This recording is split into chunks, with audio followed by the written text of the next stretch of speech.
Ed, how's it going? It's great to see you. Good to see you. This is Ruby. What's up, Ruby? How are you? She has to check you out. So great to see you. Great to see you. Thank you for having us back out here. Of course, yeah. Thanks for coming out. We had to do it again. Okay. Right? That last interview, I was telling them, got over 30 million views online. Oh, that's amazing. They loved it. They loved you. I mean, you made $90 million in one day. It's true. I mean, it took, as you say, you get like a wire one day, but that was 9.5 years in the making. So. Take us back to that day before we get into the game right here. Yeah. What was that day like when you sold your company, it exited for hundreds of millions, and you being, the founder of it, you made $100 million in a day off of that? You know, it honestly didn't feel fake. It felt real. Like I knew that day was coming, and I knew the value that I created, and so it felt like, yeah, this is my moment, and I did what I said I was going to do. So it felt really like awesome. I love it. Now I have one rule for this interview. Yeah. No holding back. Okay. We're going to give them the secrets on what it takes to become wealthy in today's world. Can we make that happen? Yeah, we can do that. I'll tell you everything I know. I want everybody to be rich. I always tell my friends I need them to make more money so they can pay for shit. Let's get right into it. Who am I here with today? Hi, I'm Ann Malum. Nice to see you again, James. And for those that don't know,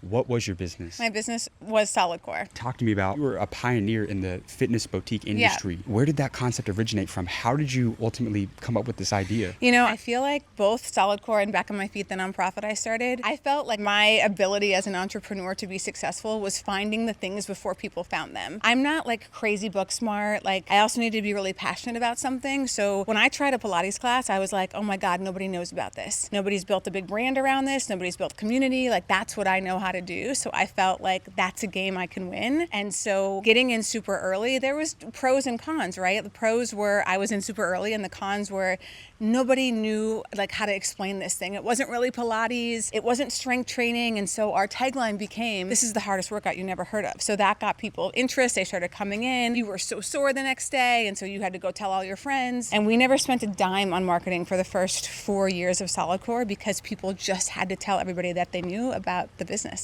Were you ever afraid of competition?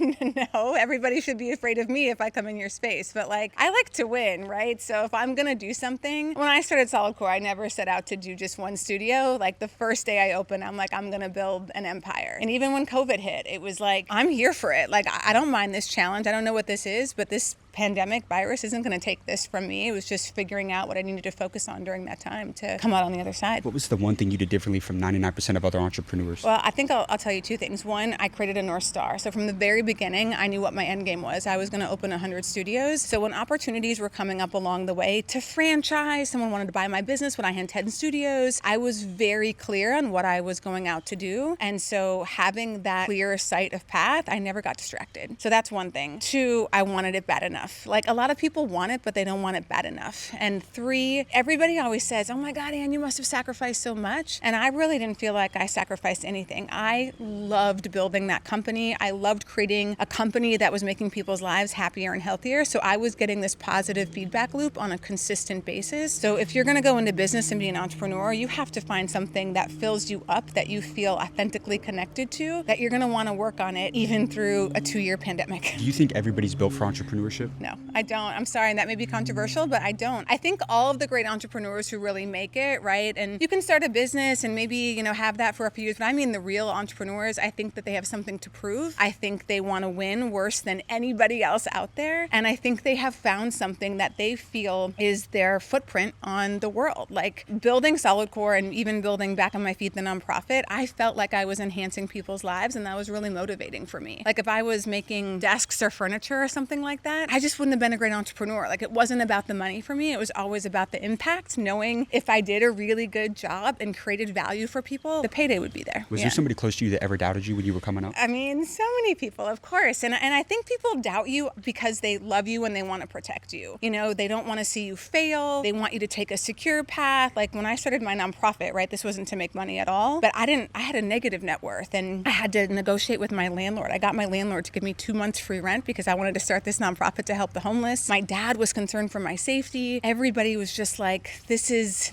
not going to work. Like it's admirable that you want to help people through this running club, and even Solidcore, it's like 90% of gyms fail. Like, what are you doing? You're making the wrong move. So I do think people try to do it out of protection, but it lands as like, you're doubting me. And like I said, I didn't pick things that weren't relevant to my skill sets. It was lining the skill sets up with the business that I felt I had the special sauce to really make a big business out of it. So, choosing something where you can play a game that you can win, I think is really a key component of being successful in entrepreneurship. Now, you're worth over $100 million. Where do you invest your money? Where do the wealthiest people put their money? Yeah, I mean, listen, I'm in wealth preservation mode, not too much wealth creation mode, but I still have a decent risk tolerance. So I would say I have about 50% of my money in public equities, and I am an individual stock picker. Yes, I have ETFs, but I think I have over $10 million of NVIDIA. Like, I am in the AI game. So I need a secret right here. What's the number one most underrated thing nobody's talking about to get into right now? I mean, listen, I still think the AI game is early. I think Palantir is early. I still think NVIDIA is early. I mean, some of these bulls have 2030 for NVIDIA being a stock price of $800. It's $152 today. Like, I still think if you're not investing in AI, you're going to look back and kick yourself. So I like public equities. What do you mean by public equities? Is that just like in the stock market? Yeah, public company, right? Public companies, right? Anybody who has any money can go get an account on a brokerage account like Fidelity. I use UBS as advisors. So I use their platform to buy and sell stocks, although I don't sell very many of them. So the thing about being wealthy that I'll also share is once you have money, James, you start to borrow and use leverage for anything else, right? So if I sell my stocks, I'm paying 20% if I kept them for over a year. And that's better than any kind of labor work from a tax perspective, but I don't want to pay 20%. So because I'm worth $100 million, UBS says, hey, Ann, you can have a $50 million line of credit with us. You can pull on it whenever you want. Well, I also negotiated my margin rate because I used to have my accounts with Goldman, and I left Goldman to go to UBS, and I said, but I want my margin rates to be lower than any other client that you have. And so I get to borrow money at like 5% right now, which is amazing. So I would rather pay 5% than sell my stocks and pay 20%. I don't have to pay any taxes on the money that I borrow. So if I can see an investment that I feel pretty confident that I'm going to make more than 5%, if I'm going to make double digits, I will borrow off the margin line and go make an investment in a startup or a private company or loan somebody money at a 12 to 15% interest rate. So it's safe to say that wealthy people, they play a different game than everybody else. Yeah, and frankly, it's a game that, I had negative net worth when I was 26, 27, and I hate when people say things like, I just don't understand money, or I never was taught that stuff. Listen, man, neither was I and a lot of other people, and I think it's, the only person who loses when you decide not to learn about money is you. Like, read a book, listen to a podcast. Right. These things are available to absolutely everybody. My nieces and nephews who are, 20, 19, and 23, they have like 50 grand in the stock market already, and they're constantly asking questions and learning and trying to figure out like how they can understand this game better because they don't want to work their whole life either. If you could instill one money lesson into everybody around the world right now, what would that be? Stop putting your money into a bank. All the bank does is takes your money and goes invest it in the stock market. They love when people think that it's so secure to keep your money in a savings account when you're making less than a half a point of interest on that. The bank says, thank you for the free money, and now we're going to go invest this in the stock market. So like, you should have very little in a bank. You should be putting it into the stock market, whether it's index funds. Again, if you don't know what that means, just please read and educate yourself, because everybody can learn this stuff, and you have a much wealthy future in front of you. And they don't teach that in school, right? I know, yeah. And listen, capitalism doesn't work without a bottom.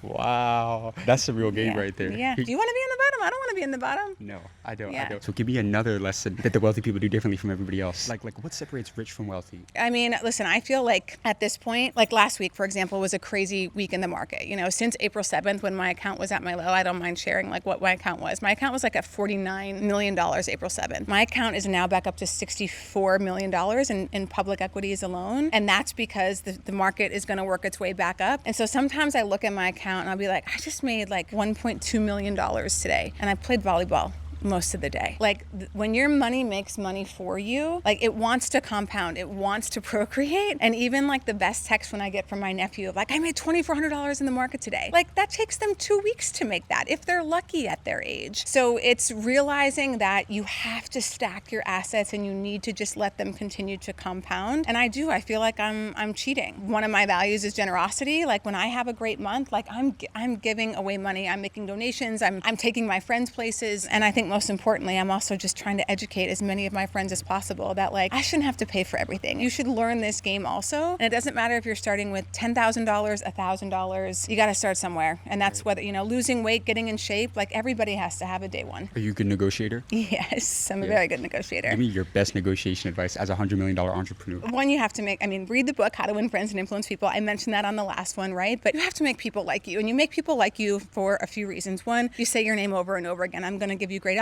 eye contact. I'm going to make some jokes, and I'm going to make you really excited about backing me. Because again, I'm not like trying to get one by you. I believe in myself more than anybody, and it's my job to make you see that. So if you're a landlord and I'm trying to get you to say like, hey, let me like have first 6 months of free rent, even though I've only been around business for, a year, I would talk about my experience on Back on My Feet. I would get you to come try a workout. Again, I wanted to meet you in person so that you could look me in the eye and you could see my passion. So it's really getting someone to like you and believe in you, and that comes with a lot of confidence. So I would just walk into any one of these meetings and be able to articulate my vision and what I was doing and why I was the right person to do it. And your last message to the younger generation: how can somebody become wealthy in today's world? How can somebody get FU money in today's world? What does it take? You got to be an entrepreneur. So I'm going to say it again. You have to figure out what your special thing is that you know how to do better than like 95% of the population, right? And then you've got to figure out, how do I apply that to a business that needs these skill sets and talents in order for it to be successful? And lastly, I do think you need to be super passionate about whatever that business is, because